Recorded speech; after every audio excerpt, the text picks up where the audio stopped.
Hello, good afternoon, everyone.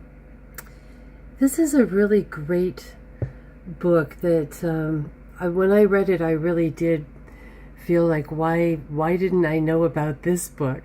You know, there's so many ridiculous books that are put out there for us to read, but this one really had the meat, shall we say.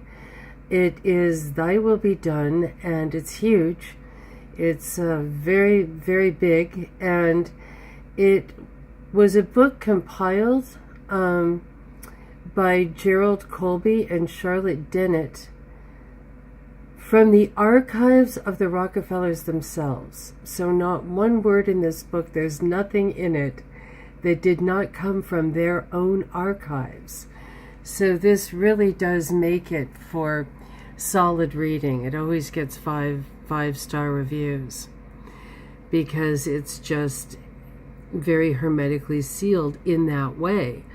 There's a lot more about the Rockefellers, of course, that's not in their archives, but there's plenty to be learned from the archives, especially when they were focusing on it. So it's a huge book, and yet it's only focusing on a minute part of the whole Rockefeller, plethora of whatever. This is the University of Chicago, and they really were the founders of it. This was something I did not know, and I'd lived in Chicago, but had never really spent time in this part of Chicago. I was more on the north side, and I guess I stayed on the north side more than I realized. But they started the University of Chicago as a stronghold, as their beachhead into the West.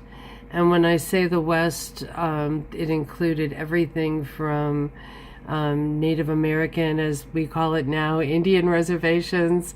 When I taught at the school in New Mexico years ago, I remember my neighbor said, "I'm an Indian, don't give me this Native American crap." So I never know what to say. But anyway, we have the University of Chicago that was put into place.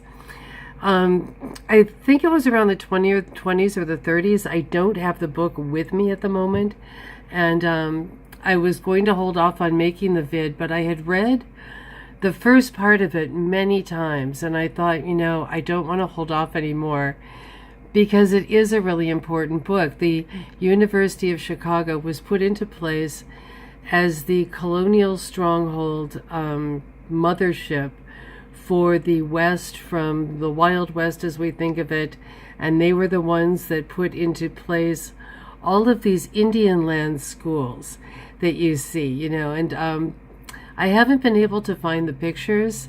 That's why I really want the book. I think the internet maybe I'm typing in the wrong keywords, but there are these just structures that are so barren that the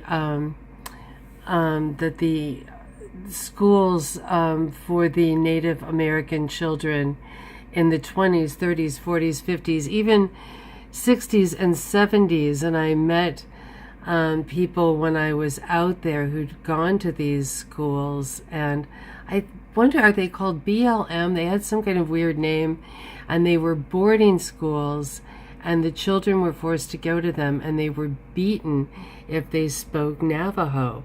And I was shown scars on backs of people, and this all came from this sort of it was really the thinly disguised genocidal program. And in fact, when I was typing in their Latin American missionary program, and that's something we'll be getting to in a minute, but I just wanted to show you that when I did type in Rockefellers eugenics, it showed all of this data they had, where they had collected just people's faces and profiles over the years, and that they had eugenic, that was one of their big things. And here they are, just kind of off in the world, who are they, right? I'm looking at these pictures, and here they are in India, just dosing people with God knows what,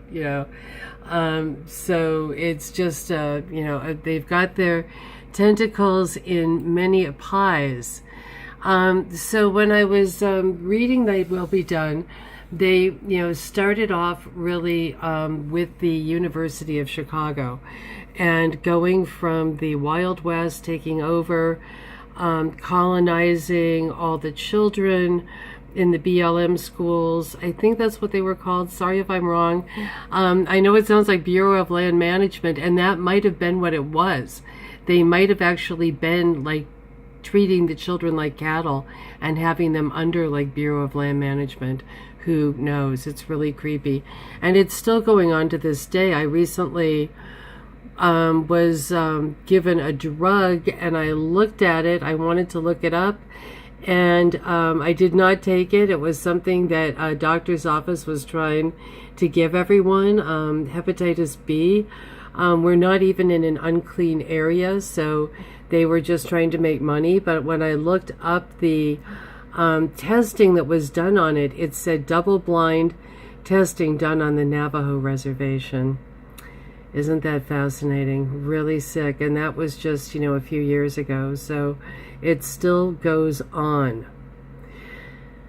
Anyway, the Institute reached all the way down to the Amazon. So they meant the West. They meant all of Latin America as well.